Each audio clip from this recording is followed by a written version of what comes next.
Hello hello hello. आ जाओ बे फटाफट से। आ जाइए आ जाइए। मैं पर लिंक शेयर कर देता हूँ भाई, फिर करते हैं कक्षा शुरू।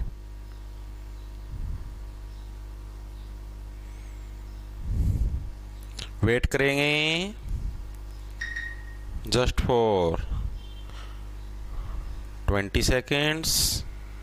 लिंक शेयर कर देते हैं, उसके बाद कक्षा शुरू करेंगे।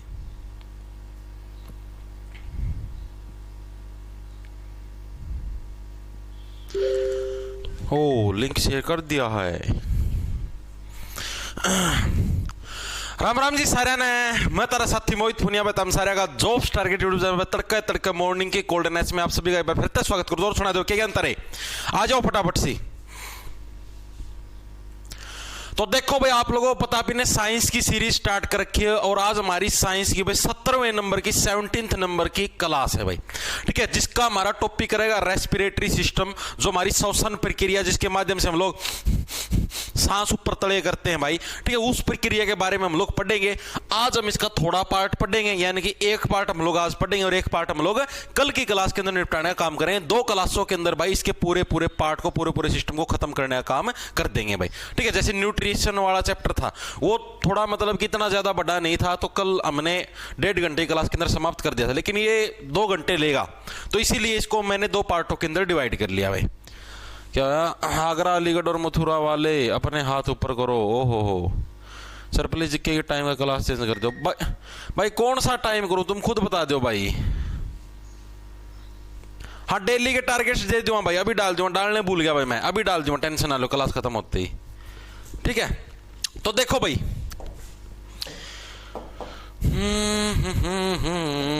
ये देखो भाई, हमारा सबसे पहला जो पर्सन है, एक बार उसको देखो आप, उसके बाद हम लोग करेंगे इसके बारे में। Which of the following is the common product produced during aerobic and anaerobic respiration initially in the first step. पहले चरण में एरोबिक और एनारोबिक श्वसन के दौरान निम्नलिखित में से कौन सा सामान्य उत्पाद उत्पन्न होता है। रेलवे ग्रुप डी 23 अगस्त 2022 की शिफ्ट नंबर 2 के अंदर ये पर्सन आया है। तो अब देखो, पहले हम लोग रेस्पिरेशन के बारे में पढ़े, फिर एरोबिक और फिर एनारोबिक, और उसके बाद ये क्वेश्चन करेंगे, तब जाके आप इसको इजीली सोल्व कर पाओगे। वेरी गुड भाई, गुड मॉर्निंग भाई। ठीक है, तो देखो पहले हम इसके बारे में थोड़ी सी थ्योरी पढ़ते हैं भाई। ठीक है, तभी, अरे जब तक थ्योरी नहीं पढ़ोगे तब तक कुछ करना कोई फायदा नहीं। टॉपिक क्या हमारा, रेस्पिरेटरी सिस्टम। रेस्पिरेटरी सिस्टम, ठीक है, हिंदी में बोले तो भाई श्वसन प्रक्रिया। श्वसन प्रक्रिया भाई। ठीक है, अब इस प्रक्रिया के अंदर भाई मेनली जैसे आप लोगों ने सुना हुआ भाई, एक तो हम लोग सांस लेते हैं और एक हमारा रेस्पिरेशन है। ठीक है, दोनों अलग अलग चीजें हैं भाई। जो हम सांस लेते हैं ना, ये एक अलग प्रोसेस है, आप इसको रेस्पिरेटरी सिस्टम नहीं बोल सकते, आप इसको रेस्पिरेशन नहीं बोल सकते। और एक हम लोग जो हमारा रेस्पिरेशन करते हैं, जो पूरा जो प्रोसेस होती है, उसके बारे में आप दोनों के अंदर बताऊंगा। डिफरेंस क्या है ये भी एग्जाम के अंदर पूछा जा सकता है भाई। देखो डिफरेंस क्या है, एक तो होती है हमारी क्या, ब्रीथिंग। ब्रीथिंग भाई, जिसको हम लोग बोलते हैं भाई सांस लेना। ठीक है, क्या बोलते हैं, सांस लेना भाई, सांस लेना। एक होता हमारा रेस्पिरेशन भाई, क्या होता है, रेस्पिरेशन भाई। ये एक अलग प्रोसेस है, ब्रीथिंग अलग प्रोसेस। रेस्पिरेशन का मतलब क्या हो गया भाई, श्वसन, श्वसन। ठीक है, ये अलग प्रोसेस है, ब्रीथिंग आपकी अलग प्रोसेस है, दोनों की दोनों आपकी अलग प्रोसेस है। अलग किस प्रकार से है, ब्रीथिंग के अंदर क्या हम लोग सांस को अंदर बाहर छोड़ते हैं। ठीक है, जिस प्रोसेस के अंदर क्या हम लोग सांस को अंदर बाहर छोड़ते हैं, उसको क्या बोलते हैं, उसको ब्रीथिंग बोलते हैं। ब्रीथिंग किसको बोलते हैं भाई, ऐसी प्रोसेस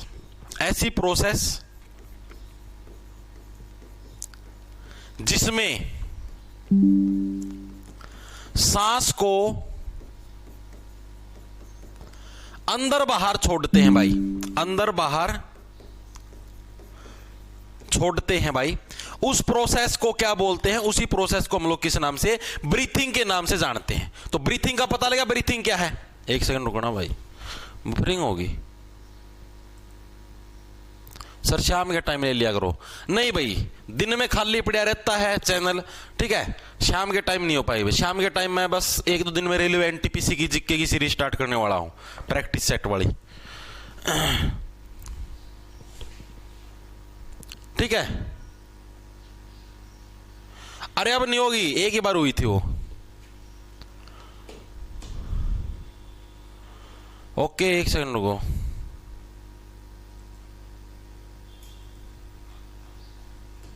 अब तो नहीं होने लगी ना, वो एक बार हुई थी बफरिंग बस। अब देखो भाई आगे क्या है। तो ऐसी प्रोसेस जिसमें सांस को अंदर बाहर छोड़ते उसको क्या बोलते हैं? उसको हम लोग ब्रीथिंग के नाम से जानते हैं भाई, ठीक है। अब जो हमारा श्वसन है, रेस्पिरेशन है, ये किसको बोला गया है? अब हम इसके बारे में पढ़ेंगे। तो रेस्पिरेशन किसको बोला गया है भाई? एक सेकंड रुक जाओ। कई कलिंग परिवर्ती के इंसान होते हैं,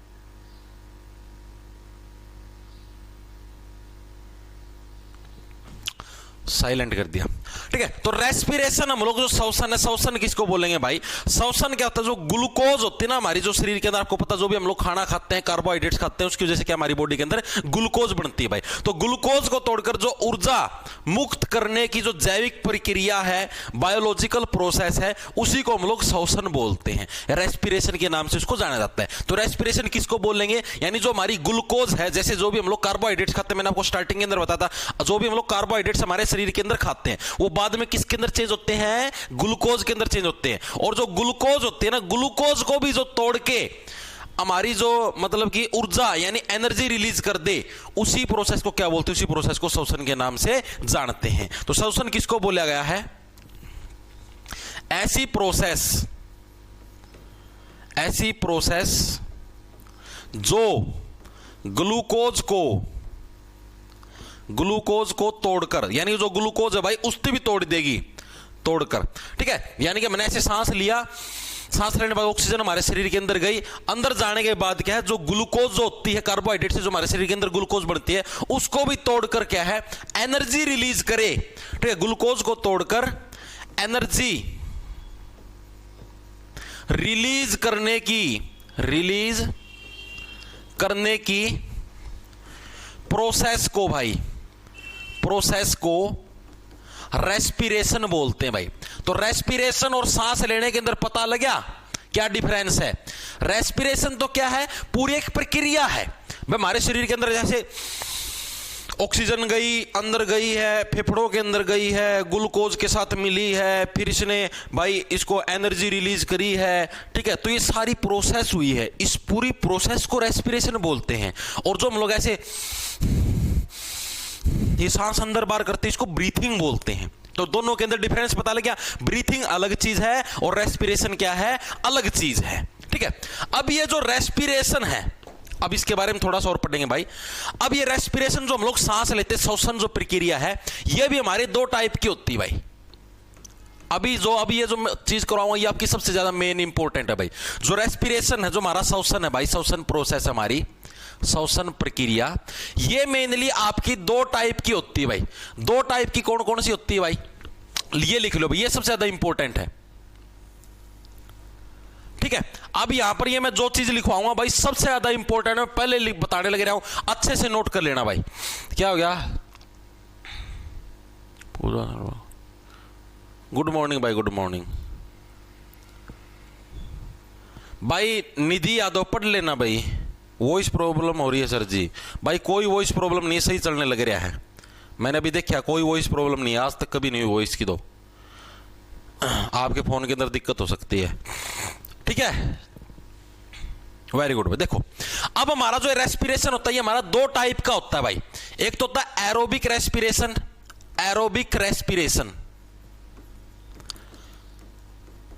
ठीक है। एरोबिक रेस्पिरेशन, एरो से क्या बन गया आपका? एयर, यानी जिसके अंदर वायु हमको देखने को मिलती है, उसी को क्या बोलते हैं? एरोबिक बोलते हैं। यानी कि हिंदी में बोले तो वायवीय श्वसन भाई। एक तो ये होता है हमारे पास, और दूसरा हमारा होता है भाई एनएरोबिक रेस्पिरेशन भाई। एनएरोबिक रेस्पिरेशन कौन सा होगा? ऐसा श्वसन जिसके अंदर क्या है, हवा की कोई जरूरत ना पड़े, अवायवीय अवायवीय श्वसन, मतलब कि ऐसा श्वसन जिसके अंदर क्या है, वायु की कोई भी जरूरत ना पड़े उसको अवायवीय बोलेंगे, और जिसके अंदर हमें वायु की जरूरत पड़ती है उसको हम लोग क्या बोलते हैं, वायवीय श्वसन। यानी कि एरोबिक और एनारोबिक दो टाइप के हमारी बॉडी के अंदर रेस्पिरेशन होते हैं। इतनी चीजें समझ में आई या नहीं आई, मेरे को ये चीज बताओ। अब कहां पर बफरिंग होने लगी यार, अब तो सही चलने लग रहा है, नेट भी सही कनेक्ट है, अब तो मेरे हिसाब से कोई बफरिंग नहीं होने लग रही भाई। ठीक है, सारे जने बफरिंग लगे करने भाई। आज ऐसी क्या दिक्कत होगी भाई, नेट भी सही चलने लग रहा है, कनेक्शन भी सही है, और भी कोई दिक्कत नहीं है।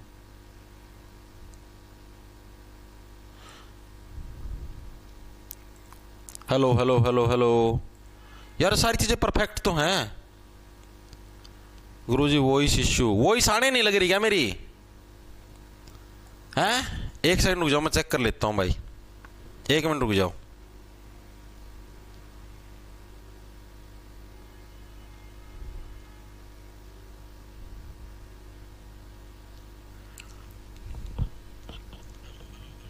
सही वॉइस तो आने लग रही यार,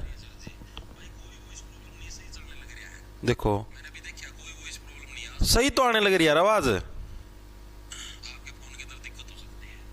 सब कुछ सही चलने लग रहा भाई। देखो भाई, तो एरोबिक रेस्पिरेशन और एनाएरोबिक रेस्पिरेशन दो टाइप के हमारी बॉडी के अंदर श्वसन होते हैं भाई।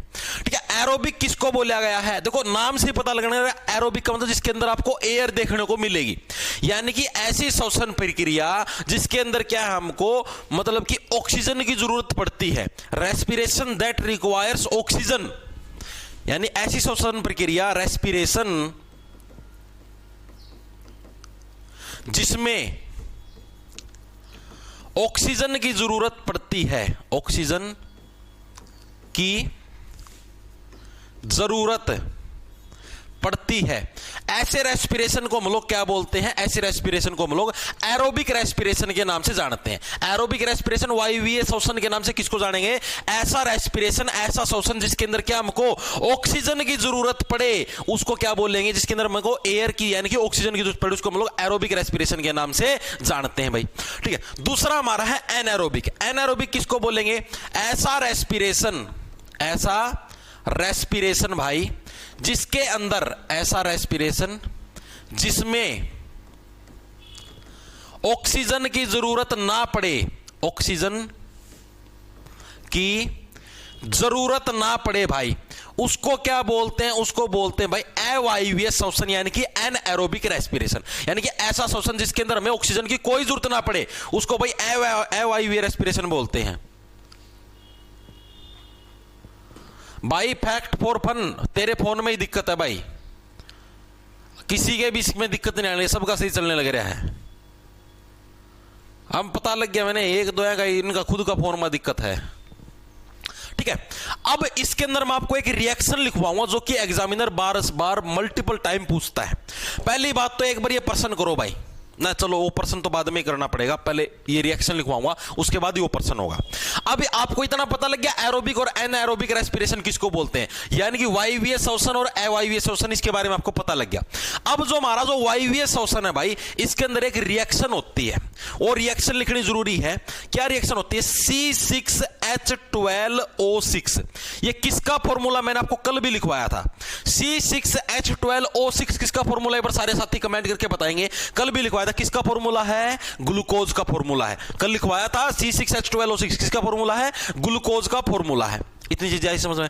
जब इस ग्लूकोज के साथ मैंने क्या बताया भाई, जिसमें ऑक्सीजन की जरूरत पड़ती है, और रेस्पिरेशन की मैंने डेफिनेशन क्या बताई थी कि रेस्पिरेशन के अंदर क्या है, ऐसी प्रोसेस जो कि ग्लूकोज को तोड़कर एनर्जी रिलीज करने की प्रोसेस को ही क्या है, रेस्पिरेशन बोलते हैं। यानी ग्लूकोज है, ग्लूकोज ये आ गई हमारी ग्लूकोज, इस ग्लूकोज की जब हम ऑक्सीजन के साथ रिएक्शन करवाएंगे, ये हमारी ऑक्सीजन है, रेस्पिरेशन जिसके अंदर ऑक्सीजन होता है। अब हम लोग किसकी, एरोबिक रेस्पिरेशन की रिएक्शन की बात करने लग रहे हैं। जब हम इस ग्लूकोज की ऑक्सीजन के साथ रिएक्शन करवाते हैं तो हमारे पास प्रोडक्ट कौन कौन से निकलते हैं, तो कार्बन डाइऑक्साइड निकलती है हमारे पास।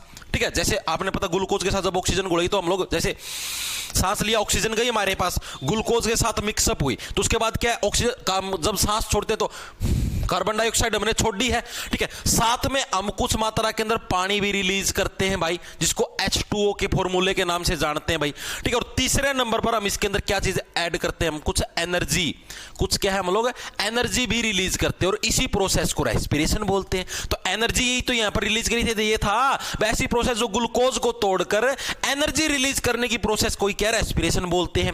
यानी ग्लूकोज है, ग्लूकोज की ऑक्सीजन के साथ रिएक्शन हुई, एरोबिक यानी कि हमने एयर अंदर पहुंचाई, ग्लूकोज की ऑक्सीजन के साथ रिएक्शन हुई, उसके बाद क्या है, उसकी वजह से क्या क्या प्रोडक्ट बना, कार्बन डाइऑक्साइड बनी, पानी बना, ठीक है, और एनर्जी बनी भाई। ग्लूकोज को तोड़कर एनर्जी रिलीज करने की प्रोसेस को ही तो रेस्पिरेशन बोलते हैं, यही तो मेन प्रोसेस है। और ये जो एनर्जी होती है इसको क्या बोलते हैं, एटीपी बोलते हैं। ये एटीपी आगे बताऊंगा क्या आएगा, इसकी पूरी फुल फॉर्म आई, पूरी इसकी कुंडली बताऊंगा, ठीक है।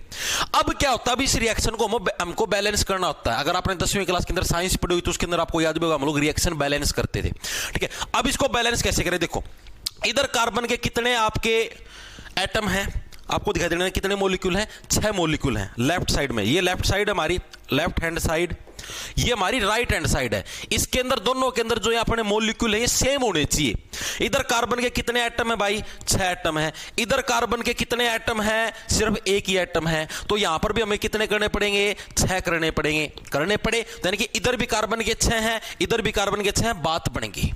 ऑक्सीजन के इधर कितने हैं, 6 दूनी 12, O2 6 दूनी 12। इधर ऑक्सीजन के कितने हैं, 6 इधर हैं और 2 इधर, यानी कि 8 ही हुए। यानी 12 करने के लिए हमें कितने ऑक्सीजन के साथ कितने जोड़ने पड़ेंगे, अगर हम इसके अंदर 12 करने तो इधर भी हम लोग क्या ऑक्सीजन के साथ 6 जोड़ देंगे। यानी कि 6 दूनी 12, 6 दूनी 12, 6 दूनी 12, 6 दूनी 12, यानी ऑक्सीजन के 12 हो गए पूरे, ठीक है। अब हाइड्रोजन के इधर कितने हैं, 2 हैं। इधर हाइड्रोजन के कितने हैं, 12 हैं। यानी हाइड्रोजन के भी हमें कितने करने पड़े, 12 करने पड़े। 12 करने के लिए यहां पर 6 से गुणा करनी पड़ेगी, यानी कि 6 दूनी 12, और ऑक्सीजन के जो 6 बचे हुए थे ऑक्सीजन के 6 हो गए बैलेंस। अब मेरे को बता, रिएक्शन बैलेंस हुई या नहीं हुई, बैलेंस होगी। कार्बन के 6 इधर हैं, कार्बन के 6 इधर हैं, ऑक्सीजन के 6 दूनी 12 इधर हैं, ऑक्सीजन के 6 दूनी 12 इधर हैं, हाइड्रोजन के 6 दूनी 12 इधर हैं, 12 इधर हैं, ऑक्सीजन के 6 इधर हैं, ऑक्सीजन के 6 इधर हैं, ठीक है। प्लस आपकी एनर्जी रिलीज होगी। अब जो एग्जामिनर प्रश्न पूछता है उसके बारे में भी हम चर्चा करेंगे। देखो चर्चा आपको दिखाई देता हूं, पहले क्वेश्चन ही दिखा देता हूं, ये रहा। ये आपका as it is railway group D के अंदर प्रश्न आया हुआ, इसलिए बोलने लगा चीजों को हल्के मत लेना। During the process of respiration how many oxygen molecules combine with 1 molecule of glucose. श्वसन की प्रक्रिया के दौरान कितने ऑक्सीजन अणु ग्लूकोज के एक अणु के साथ संयोजित होते हैं। रेलवे ग्रुप डी के अंदर आया हुआ है 8/9/2022 की शिफ्ट नंबर 2 के अंदर। क्या है प्रश्न, क्या देखिए भाई, रेस्पिरेशन के दौरान ऑक्सीजन के कितने मॉलिक्यूल ग्लूकोज के साथ मिक्सअप होते हैं। ग्लूकोज का फॉर्मूला क्या था, C6H12O6। इसके साथ क्या पूछा है भाई, ऑक्सीजन के कितने अणु इसके साथ मिक्सअप होते हैं, ऑक्सीजन के कितने अणु मिक्सअप होंगे। अब ये जब रिएक्शन होगी तो क्या क्या प्रोडक्ट आपके रिलीज होंगे, अभी भी करवाया था आपका, एक तो कार्बन डाइऑक्साइड रिलीज होगी, एक हमारा पानी रिलीज होगा, और दूसरा हमारा क्या है, एनर्जी रिलीज होगी, जो कि किसकी फॉर्म के अंदर होगी, एटीपी की फॉर्म के अंदर होगी, ठीक है। अभी मैंने आपको बैलेंस करनी सिखाई थी, पर दोबारा से करेंगे। कार्बन के इधर कितने हैं, 6 हैं, कार्बन के इधर कितने हैं, 1 है, तो ये इसके आगे 6 लगा देंगे, ठीक है। ऑक्सीजन के इधर कितने हो गए, 6 दूनी 12 हो गए। ऑक्सीजन के इधर कितने हैं, मात्र 2 हैं, तो यहां पर भी 6 लगा देंगे, यानी कि 6 दूनी 12, 6 दूनी 12, ऑक्सीजन होगी बैलेंस। हाइड्रोजन के इधर कितने हैं, 2 हैं, हाइड्रोजन के इधर कितने हैं, 12 हैं, तो किससे गुणा करनी पड़ेगी, 6 से गुणा करनी पड़ेगी, यानी कि हाइड्रोजन के इधर कितने हो गए, 12, इधर भी हो गए 12। ऑक्सीजन ये बच गई, इसके इधर कितने, 6, और इधर वाली ऑक्सीजन के भी कितने बच गए, ये 6 बच गए। तो यानी ये हमारी होगी बैलेंस। अब प्रश्न क्या पूछा, ये तो पूछा है कि कितने ऑक्सीजन अणु, यानी ये जो ऑक्सीजन के अणु हैं, कितने ऑक्सीजन अणु ग्लूकोज के एक अणु के साथ संयोजित होते हैं। यानी ग्लूकोज का ये एक अणु है, इसके साथ कितने ऑक्सीजन के अणु चिपेंगे, तो कितने चिपने लग रहे हैं, साफ साफ दिखो ऑप्शन के अंदर दिखने लग रहे, कितने आपके 6 अणु इसके साथ चिपकने लग रहे हैं। 6 मॉलिक्यूल ऑक्सीजन के हैं, ग्लूकोज के साथ चिपकने लग रहे हैं, यानी कि ऑप्शन नंबर सी है करेक्ट हो जाएगा। चीजें आई समझ में नहीं आई, इसीलिए मैंने आपको ये रिएक्शन करवाई, ये आपको बैलेंस भी करनी आनी चाहिए, ठीक है। एग्जामिनर इसको और भी तरीके से घुमा के पूछ लेगा। एग्जामिनर ऐसे भी पूछ सकता है भाई, ग्लूकोज के साथ जब ऑक्सीजन की रिएक्शन होती है रेस्पिरेशन प्रोसेस के दौरान, तो उस टाइम पानी के कितने अणु रिलीज होते हैं। ये जो पानी है H2O, इसके कितने अणु रिलीज होते हैं, तो इसके भी टोटल 6 अणु रिलीज होते हैं। कार्बन डाइऑक्साइड के कितने अणु रिलीज होते हैं, 6 अणु रिलीज होते हैं, ठीक है। और क्या रिलीज होती है चीजें, एनर्जी रिलीज होती है, जो कि किसकी फॉर्म में होती है, एटीपी की फॉर्म में होती है भाई, ठीक है भाई, sir I am student in IIT Delhi, Samrit Yadav, can I teacher. क्या सब्जेक्ट पढ़ाओगे आप, ये तो बताओ। अब मेरे को इतनी चीज बताओ। Repeat sir please please please. भाई लविका सांगवान बैक करके दोबारा से देख लेना, ठीक है। इतनी चीजें रिपीट नहीं होती। मेरे को एक चीज बता, इतनी चीज समझ में आई या नहीं आई, एक बार के लिए कमेंट करके बता दो। समझ में आ गई हो तो फिर मैं आगे चलूं। बताओ बताओ बताओ, एक बार के लिए कमेंट करके बताओ, चीजें दिमाग के अंदर घुसी या नहीं घुसी।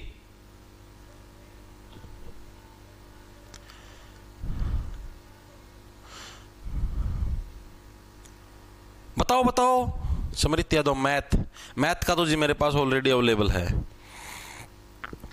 जी भाई, जी भाई, ठीक है। इतनी चीजें आपके सबके समझ में आ गई, ठीक है। यही चीज मैंने आप लोगों को मेनली समझानी थी।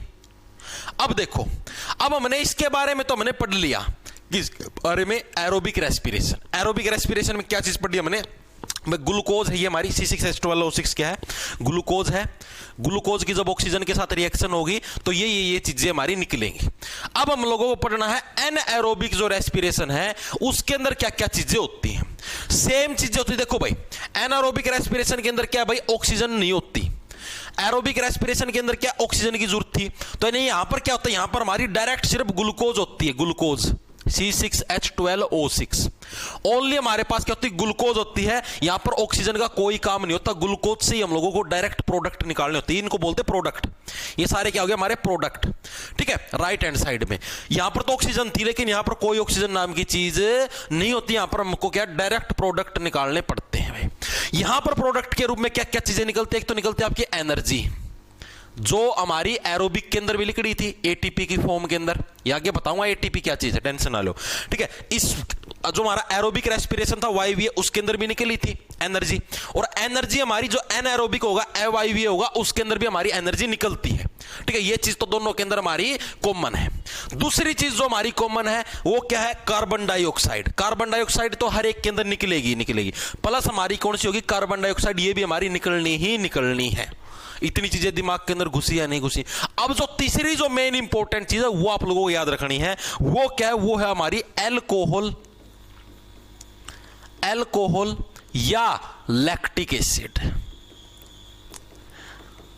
ठीक है। ये क्या चीज अभी आपको समझाता हूं। जब भी आपके शरीर के अंदर जो रेस्पिरेशन होता है, जिसके अंदर हमें ऑक्सीजन की नीड नहीं होती, उस रेस्पिरेशन के अंदर क्या होता है, हमेशा एल्कोहल, यानी कि जो हम लोग दारू पीते, इथेनॉल हो गया, ठीक है, ये और जो आपका लैक्टिक एसिड होता है, ये दोनों चीजें रिलीज होती हैं। ये चीज हमेशा दिमाग के अंदर सेट कर लेना है, ठीक है। और ये लैक्टिक एसिड के बारे में आपको जो मेन इंपॉर्टेंट चीज याद रखनी है, ये हमेशा मसल्स में इसका निर्माण होता है। इसका निर्माण किसके अंदर होता है, हमारी जो मसल्स हैं, मसल्स में होता है। आप लोगों को मैं एक चीज बताता हूं, जैसे आप लोगों ने देखा कई बार आप ज्यादा एक्सरसाइज कर लेते हो, ठीक है, या फिर कुछ ज्यादा हार्डवर्क कर लेते हो, तो क्या होता है, जैसे आप लोगों ने देखा ज्यादा रनिंग करो, मान लो आप, ठीक है, तो रनिंग करते हुए क्या हमको ज्यादा सांस की जरूरत पड़ती है। आप लोगों ने देखा हमें सांस चढ़ जाते हैं, ज्यादा ऑक्सीजन की जरूरत पड़ती है, ठीक है। लेकिन उस टाइम क्या है, बाय चांस हमारे शरीर के कुछ ऐसे पार्ट होते हैं जहां पर क्या है, ऑक्सीजन नहीं पहुंच पाती, ठीक है। कई बार जैसे तेज सांस ले, क्या पता ऑक्सीजन ना भी पहुंच पाए, तो उस केस के अंदर जो हमारी जो ग्लूकोज है वो एनर्जी बढ़ाने का काम करती है। और वो क्या, वो लैक्टिक एसिड रिलीज कर देती है। और उस लैक्टिक एसिड की वजह से क्या, हमारे पैर में सुने बांटा आ गया, नाम सुने आपने, पैर के अंदर बांटा आ गया। तो बांटा किसकी वजह से आता है, इस लैक्टिक एसिड की वजह से ही क्या है, हमारे पैरों के अंदर बांटा आता। पैरों के अंदर, हाथ के अंदर कहीं पे भी बांटा आ सकता है, यानी आपके जैसे हाथ ऐसे रह जाएगा, ठीक है, दर्द होगा उसके अंदर बहुत ज्यादा, फिर उसको ऐसे पकड़ के ऐसे सीधा करना पड़ेगा, ठीक है। पैर है, पैर में कुछ ऐसा टेढ़ा रह जाएगा, उसको बांटा आना बोलते हैं। वो आता कैसे है, लैक्टिक एसिड की वजह से आता है। चीजें क्लियर हुई या नहीं हुई। अब इसी से रिलेटेड प्रश्न जो कि एग्जामिनर पूछता है, अभी करवाता हूं।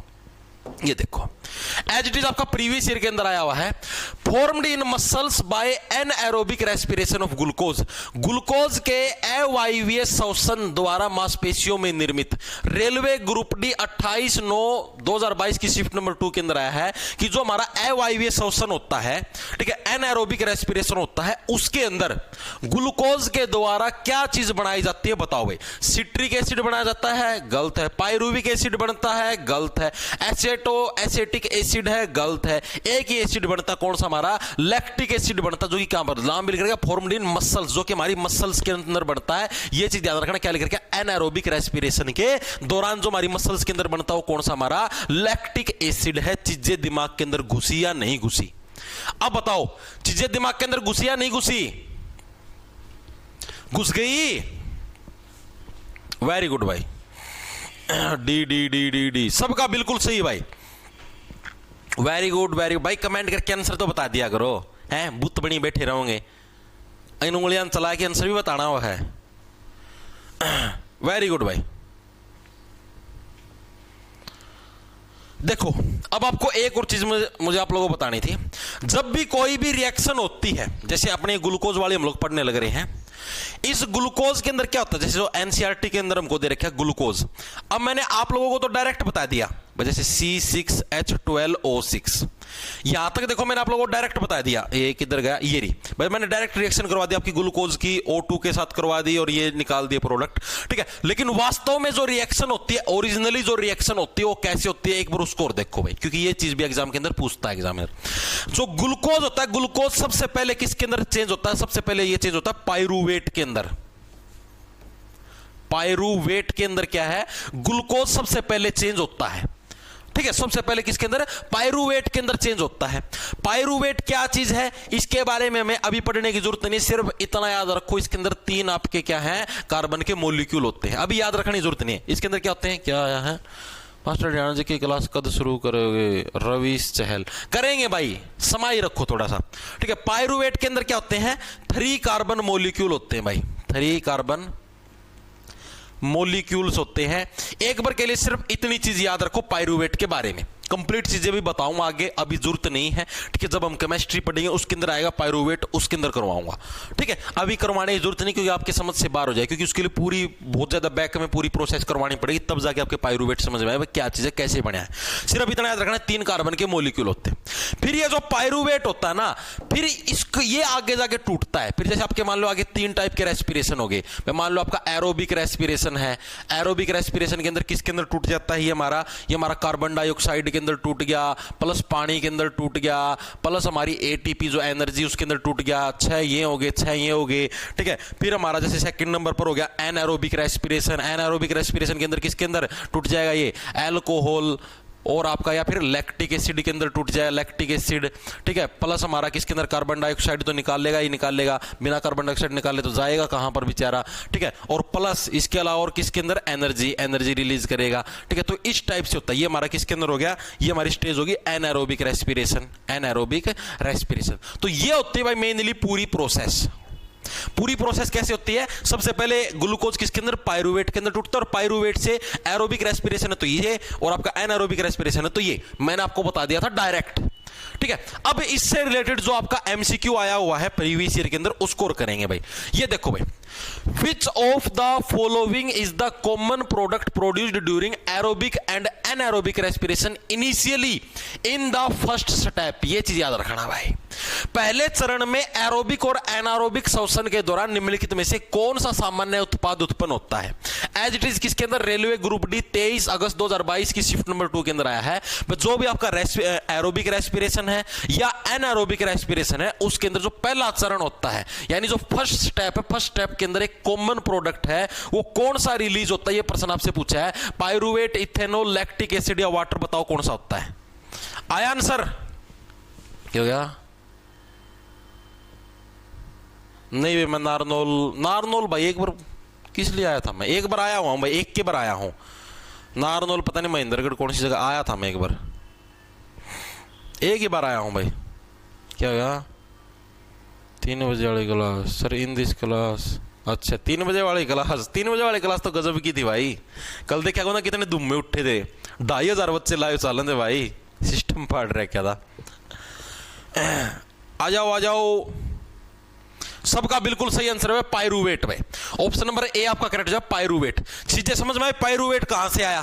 ठीक है, अब मेरे को ये बताओ, अभी तक मैंने जो रेस्पिरेशन सिस्टम के बारे में आपको चीजें बताई हैं, एरोबिक हो गया हमारा, एनएरोबिक हो गया, ठीक है, रिएक्शन कौन कौन सी है, ग्लूकोज की और हमारी जो ये ऑक्सीजन की रिएक्शन हुई, प्रोडक्ट कौन कौन से निकलते हैं, वो एरोबिक है।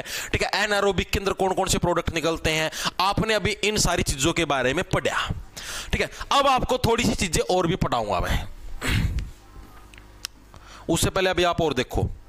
Complete the given steps of anaerobic respiration. नाम ध्यान से देखे लेना, कौन सा रेस्पिरेशन है, एनएरोबिक, यानी कि जो आपका अवायवीय वायवीय जो श्वसन है भाई, अवायवीय श्वसन भाई, इसकी ये रिएक्शन दे रखी है आपको, इसको आपको कंप्लीट करना है। रेलवे ग्रुप डी 28 सितंबर 2022 की शिफ्ट नंबर 2 के अंदर ये प्रश्न आया हुआ है। बताओ इस रिएक्शन को कंप्लीट करो।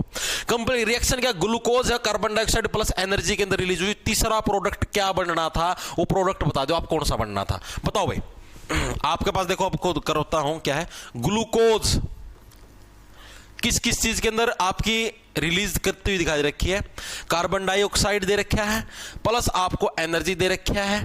ठीक है, अब आपको बताना तीसरा प्रोडक्ट क्या बनेगा, बताओ। As it is previous year के अंदर आया हुआ है, कईयों का आंसर डी आया है, D D D D D D lactic acid lactic acid lactic acid, कईयों का इथेनॉल आया है, इथेनॉल आया है। वेरी गुड भाई। अब देखो इसके अंदर गलती आप लोग जो करने लगे रहे हो, बहुत ही बड़ी गलती करने लगे रहे हो। गलती क्या करने लगे रहे हो अभी समझाऊंगा, एक बार के लिए तुम आंसर दो। डी आंसर आया, सबका गलत है भाई। मैंने क्या बोला था आपने शायद ध्यान नहीं दिया, एक पर्सन भी आता स्पेशल, अगर यहां पर स्पेशल लिखा आता कि मसल्स के अंदर एनारोबिक रेस्पिरेशन है, मसल्स, तो उस केस के अंदर यानी मांसपेशियों की, मैंने आपको स्पेशल बात बताई थी, अगर मांसपेशी अगर कहीं पर लिखा आ जाए स्पेशल हाईलाइट करके मांसपेशी है, उस केस के अंदर हम लोग लैक्टिक एसिड को टिक करेंगे भाई। ठीक है, अगर आपके पास नॉर्मल दे रखा भाई इस प्रोसेस को पूरा करो, तो उस केस के अंदर यहां पर हम लोग क्या है, इथेनॉल, इथेनॉल जिसको बोलते हैं हम लोग अल्कोहल के नाम से भी हम जिसको जानते हैं, अल्कोहल, जो भी मैंने आपको करवाया, इसका फॉर्मूला होता है C2H5OH। ठीक है, तो हम लोग इसको टिक करेंगे भाई। चीजें आई समझ में, क्या हो रहा है,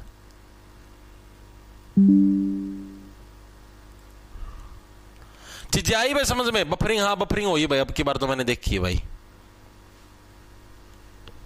कई जने तो वाटर कहाँ है, वाटर कहां से रिलीज करोगे मेरे भाई, यह चप्पल दिखा है, ये चप्पल दिखाई दे रही है चप्पल, वाटर कहां से रिलीज करेगा मेरे भाई, तो ये बताना। ये इधर मैंने आपको एनारोबिक रेस्पिरेशन करवाया, इसके अंदर कहीं पे वाटर कर क्या रिलीज, ऊथनेसिया। स्पेशल मैंने बताया था लैक्टिक एसिड किस केस में सिर्फ मसल्स के अंदर होता है, बाकी केस में अल्कोहल आएगा। और इससे रिलेटेड प्रश्न भी आया था आपका, याद करो, ये रहा प्रश्न देखो, formed in muscles, special highlight कर रखा है एग्जामिनर ने भाई, जो कि मसल्स के अंदर फॉर्म हुआ है एनारोबिक रेस्पिरेशन के दौरान। ठीक है, तो उस केस के अंदर आपको लिखना है लैक्टिक एसिड। अगर यहां पर हाईलाइट आपको नहीं कर रखा कि मसल्स की बात होने लगी या किसी और चीज की, तो उस केस के अंदर हम लोग क्या लगाएंगे, इथेनॉल, यानी कि अल्कोहल बोल दो या इथेनॉल बोल लो, बात एक ही है। ठीक है, इथेनॉल को अल्कोहल बोलता है, अल्कोहल को इथेनॉल बोलते हैं, तो हम लोग उस केस में इथेनॉल या अल्कोहल को टिक करेंगे, ना कि lactic acid. Option number B आपका करेक्ट हो जाएगा। चीजें समझ में आई, गलती नहीं करोगे एग्जाम के अंदर। वेरी गुड, शाबाश शाबाश। ठीक है, अब एरोबिक और जो आपका एनएरोबिक रेस्पिरेशन है भाई, इसके बारे में आपको इनका थोड़ा डिफरेंस करना है भाई। ठीक है, इसके बारे में थोड़ी चीजें पढ़नी। एरोबिक रेस्पिरेशन, कुछ एक आपको डिफरेंस वाले पॉइंट बताऊंगा जो कि आपको करने हैं, एग्जाम के अंदर पूछे जा सकते हैं भाई। एक हो गया हमारे पास एनएरोबिक रेस्पिरेशन, रेस्पिरेशन। ठीक है, दो टाइप के हमारे क्या है रेस्पिरेशन है, एरोबिक और एनएरोबिक। इनकी जो हिंदी में बोलते हैं वायवीय श्वसन, और इधर हो गया हमारा अवायवीय श्वसन भाई। अब इनके बारे में जो चीजें पढ़नी है वो आप लोग अब साथ के साथ पॉइंट बनाते हुए नोट करते चलोगे भाई। पहला जो डिफरेंस है एरोबिक और एनारोबिक के अंदर क्या है भाई, ये जो एरोबिक रेस्पिरेशन जिसके अंदर हमें ऑक्सीजन की जरूरत पड़ती है सिर्फ जो बड़े लिविंग ऑर्गेनिजम्स हैं, ठीक है, यानी बड़े जीव जैसे इंसान है और हमारे जैसे ये मगरमच्छ हो गए, यानी जो बड़े हैं साइज में, जो बड़े दिखाई देते हैं थोड़े मोटे, ठीक है, उनके अंदर एरोबिक रेस्पिरेशन होता है, उनको ऑक्सीजन की जरूरत पड़ती है, यानी कि it occurs in all living cells of higher organisms, यानी कि जो बड़े श्रेणी के जौन से जीव जंतु हैं उन सभी के अंदर होता है। क्या है ये हमारा इट, हिंदी में लिख दूं, यह मतलब कि हिंदी में आपको कन्वर्ट करके बता दूं, इंग्लिश तो आप लोग खुद कर लोगे, ठीक है, यह हायर ऑर्गेनिजम्स, हायर कैटेगरी के सभी ऑर्गेनिजम्स में देखने को मिलता है। जो हमारा कौन सा एरोबिक रेस्पिरेशन है वो क्या है, जितने भी हायर कैटेगरी के जीव जंतु जैसे इंसान है, कोई और है जो शरीर के अंदर बड़े हैं भाई, उन सब के अंदर हमको देखने को मिलता है कौन सा एरोबिक, यानी कि वायवीय श्वसन हमको देखने को मिलता है भाई। अब जो हमारा अवायवीय श्वसन ये हमें किसके अंदर देखने को मिलता है, यह हमें मेनली एक तो था ईस्ट, ईस्ट नाम सुना है, ईस्ट भी एक जीव जंतु है जिसकी वजह से हम लोग ब्रेड वगैरह जो बनाते हैं मेनली किसके उससे बनाते हैं, ईस्ट से ही बनाते हैं। एक मिनट रुकना भाई, जो ब्रेड वगैरह हम लोग बनाते हैं किससे बनाते हैं, ईस्ट से ही बनाते हैं। तो ये किसके अंदर भाई, मेनली में ईस्ट और जो कुछ बैक्टीरिया, कुछ ऐसे जीव जंतु छोटे छोटे भाई जिनको क्या है ऐसे ऑक्सीजन वाली प्रोसेस की जरूरत नहीं पड़ती और डायरेक्ट शरीर उनका ऑटोमेटिक भगवान ने सेट करके डायरेक्ट एनर्जी रिलीज कर देते हैं, ठीक है, यानी यह हमें ईस्ट एंड बैक्टीरिया के अंदर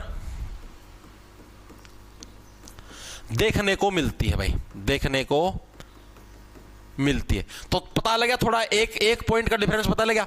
जो हमारा वायवीय श्वसन है एरोबिक वो हमें किसके अंदर देखने को मिलता है, जो हायर कैटेगरी के जीव जंतु है उसके अंदर हमें वायवीय श्वसन देखने को मिलता है, और जो छोटे मोटे ईस्ट है, फफूंदी है, ठीक है, फंगस है, बैक्टीरिया है, इनके अंदर हमको क्या है अवायवीय श्वसन यानी कि एनारोबिक श्वसन हमको देखने को मिलता है। Very good, east plus bacteria, हाँ भाई ठीक है। अब इसके अंदर क्या है, वायवीय श्वसन के अंदर क्या होती है, हमें ऑक्सीजन की जरूरत पड़ती है, इट रिक्वायर्स, इसके अंदर हमको किसकी जरूरत पड़ती है, इट रिक्वायर्स ऑक्सीजन भाई, ठीक है, इसके अंदर किसकी हमको ऑक्सीजन की जरूरत पड़ती है, ठीक है। चीजें समझ में आई, क्या होया सर, नोट्स कहां मिले, नोट्स बैच के अंदर मिलेंगे भाई। जो अपना बैच है रेलवे ग्रुप डी का, अपना जो ऐप है जॉब्स टारगेट के नाम से आपको प्ले स्टोर पर मिल जाए, उसी बैच के अंदर हमारे नोट्स भी हैं, ठीक है। It requires oxygen for respiration भाई, इसके अंदर क्या सांस लेने के लिए हमको किसकी जरूरत पड़ती है, ऑक्सीजन की जरूरत पड़ती है, और इसके अंदर क्या है ऑक्सीजन की कोई जरूरत नहीं पड़ती, ऑक्सीजन की कोई जरूरत नहीं पड़ती भाई, कोई जरूरत नहीं पड़ती। ये किसके अंदर जरूरत नहीं पड़ती, हमें अवायवीय श्वसन के अंदर क्या हमको ऑक्सीजन की कोई भी जरूरत नहीं पड़ती। चीजें दिमाग के अंदर घुसी या नहीं घुसी। इसके अंदर जो हमारे एंड प्रोडक्ट हैं, एंड प्रोडक्ट यानी कि अंतिम श्रेणी के जो प्रोडक्ट हैं जो कि निकल के आते हैं, वो कौन कौन से हैं, लिख लो कौन कौन से हैं। अभी भी करवाते, एक तो कार्बन डाइऑक्साइड निकल के आती है, एक पानी निकल के आता है, और एक हमारी एनर्जी यानी कि जो कि किसकी फॉर्म में होती है, एटीपी की फॉर्म के अंदर होती है, एनर्जी भी हमारी निकल के आती है भाई। चीजें समझ में आई या नहीं आई, दिमाग के अंदर घुसी, ठीक है। अब जो हमारा ये वाला जो है सिस्टम, इसके अंदर हमारे एंड प्रोडक्ट कौन कौन से हैं, एक हमारा अल्कोहल होता है जिसको हम लोग इथेनॉल के नाम से भी जानते हैं, इसको क्या है इथेनॉल भी बोलते हैं हम लोग, ठीक है, अल्कोहल, या फिर हमारा लैक्टिक एसिड देखने को मिलता है भाई, लैक्टिक एसिड, प्लस हमको क्या कार्बन डाइऑक्साइड तो देखने को मिलेगी, और प्लस में हमको एनर्जी भी देखने को मिलेगी भाई। ये हमारे इसके प्रोडक्ट किसके, अवायवीय श्वसन के, वायवीय श्वसन के प्रोडक्ट हमको ये चीज देखने को मिलती है।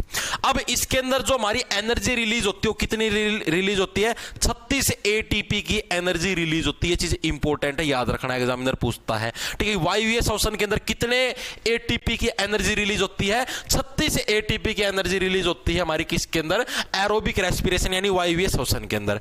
ठीक है, यानी अब यार बड़े बड़े शरीर हैं, बड़ी बड़ी हायर कैटेगरी के जितने भी लिविंग ऑर्गेनिजम्स है, ह्यूमन है या कोई और है। ठीक है, अब आप ये बताओ, एक तो छोटी सी कोई कीड़ी मान लो, एक कोई कीड़ी है छोटी सी, एक तो उसको एनर्जी की जरूरत पड़े, एक आप यहां उमन हाँ कोई हाथी लगा लो कुछ और लगा लो, एक उसको एनर्जी की जरूरत पड़े, तो एनर्जी की जरूरत किसको ज्यादा पड़ेगी, उमन को ज्यादा पड़ेगी, कीड़ी को थोड़ी ना पड़ेगी। यानी 36 एटीपी की किसको, एरोबिक यानी कि जो बड़े बड़े जीव जंतु उनको पड़ती है, और जो छोटे मोटे जीव जंतु उनको कितने की भाई, 2 एटीपी। यार कीड़ी वगैरह है, कीड़े मकोड़े छोटे छोटे हैं, इनको क्या 2 एटीपी मामूली सी एनर्जी की जरूरत पड़ती है, उसी के अंदर अपना इंजन चल पड़ता है इनका।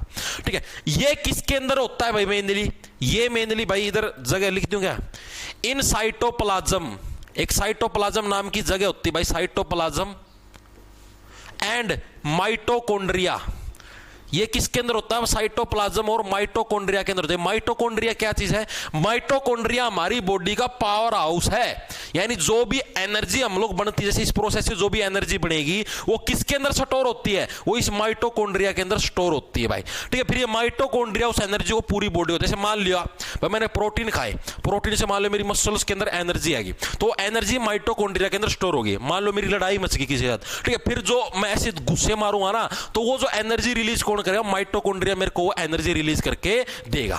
ठीक है, और ये जो होता है anaerobic, it occurs only in cytoplasm, it occurs only in, ये सिर्फ साइटोप्लाज्म के अंदर होता है, और वो इन दोनों के अंदर होता है स्टोर भाई। ठीक है, ये वाली जो एनर्जी होती है इन दोनों के अंदर स्टोर होगी, और ये वाली किसके अंदर, ओनली साइटोप्लाज्म के अंदर स्टोर होगी। चीजें दिमाग के अंदर घुसी या नहीं घुसी, घुस गई।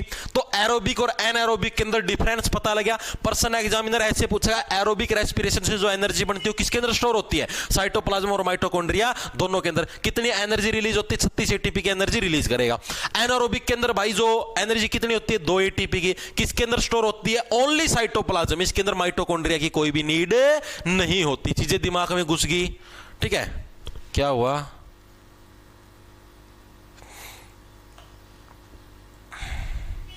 वेरी गुड भाई। भाई आज कुछ दिक्कत आने लग रही है, या तो इस कंप्यूटर के अंदर ही दिक्कत होगी। हाँ, बफरिंग में देखने लग रहा हूँ भाई, मैंने खुद ने देखी अभी।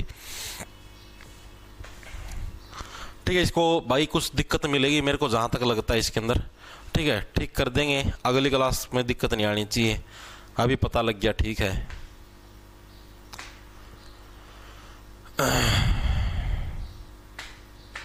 ठीक है, अब देखो भाई, अब जो हमारा एक जो मेन है, जो आप सभी के डाउट था भाई, ये एटीपी क्या चीज है, what is the full form of ATP.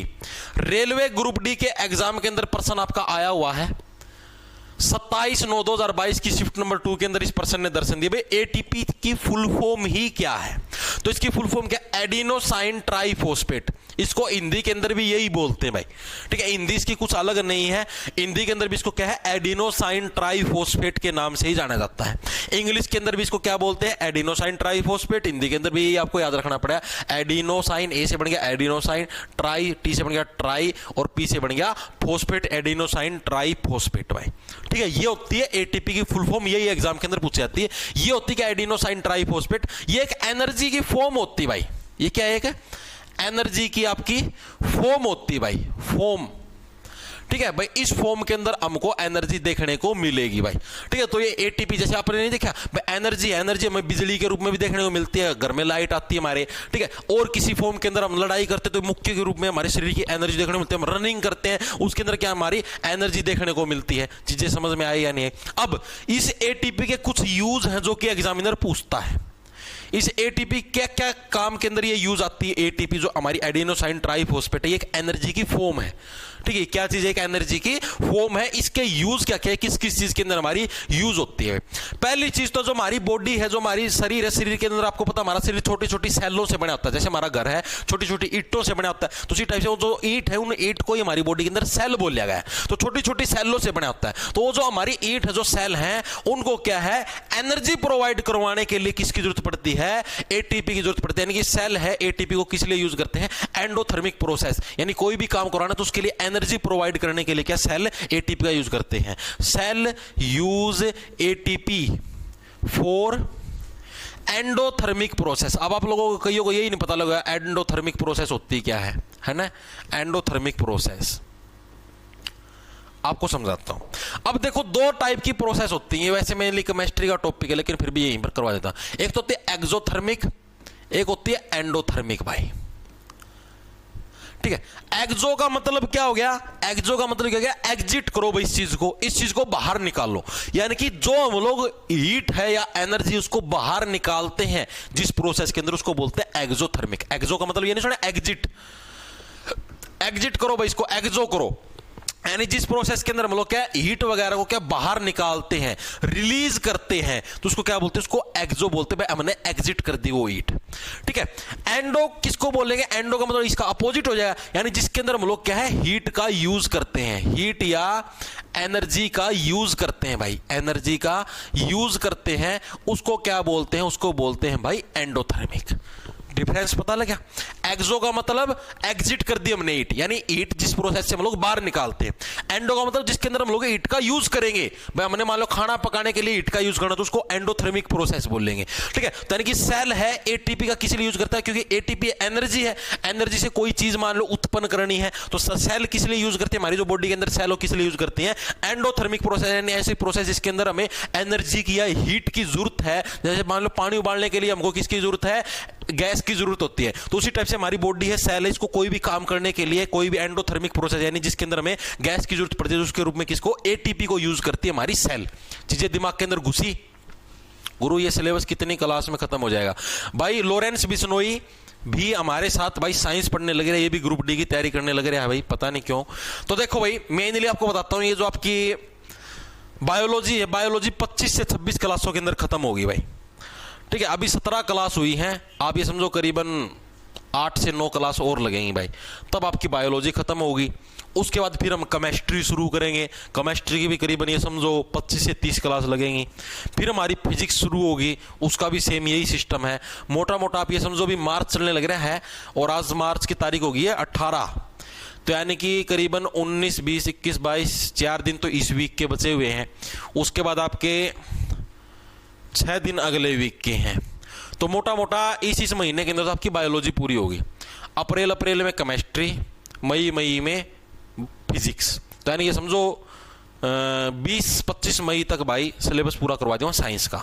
उसका तुम रिवीजन मारना, क्योंकि पेपर तुम्हारा जुलाई अगस्त के अंदर होना है ग्रुप डी का, तो ग्रुप डी का तुम आराम से तैयार हो जाओगे, बिल्कुल कोई टेंशन की जरूरत नहीं है।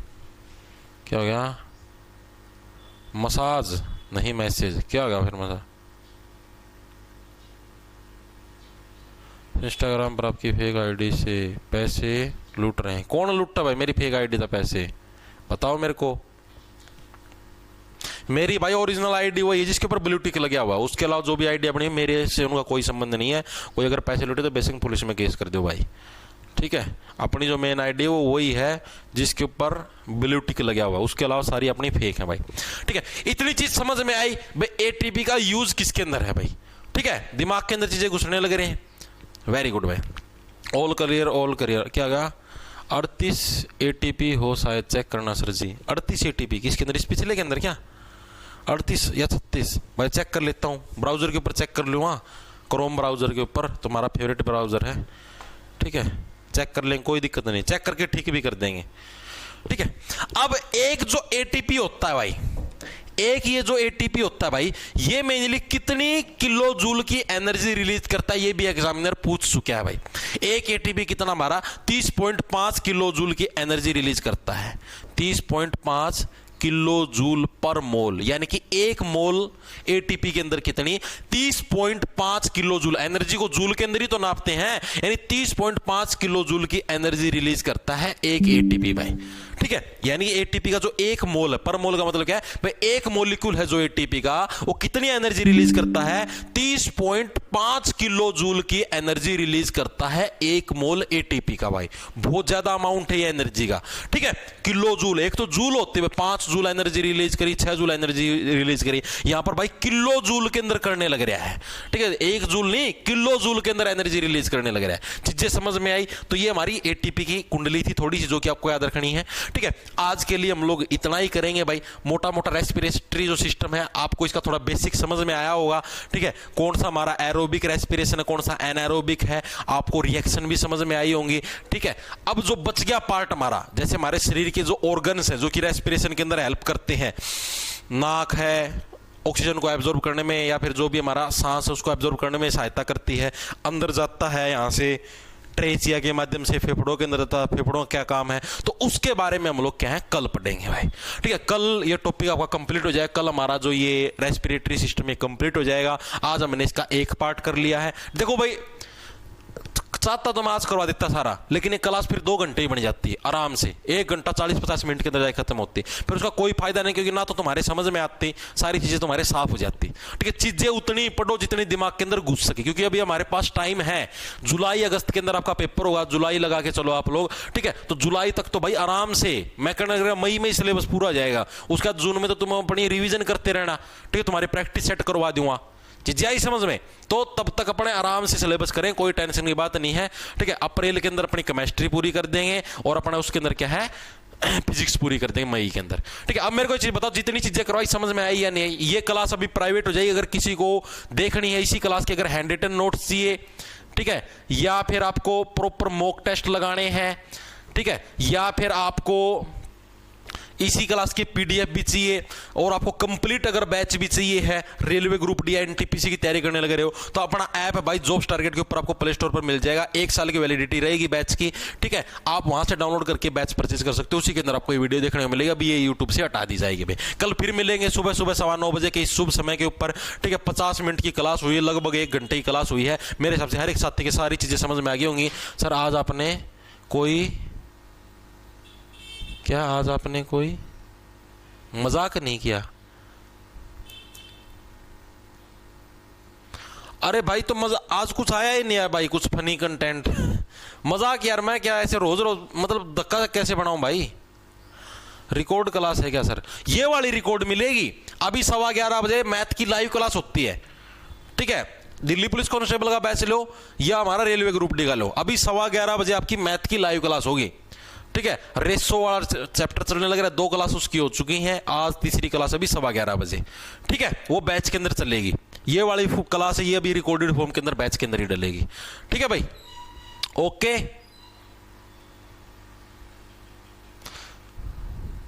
जिलेवार परीक्षा हरियाणा जीके का भाई करवाते हैं शुरू वेरी सुन।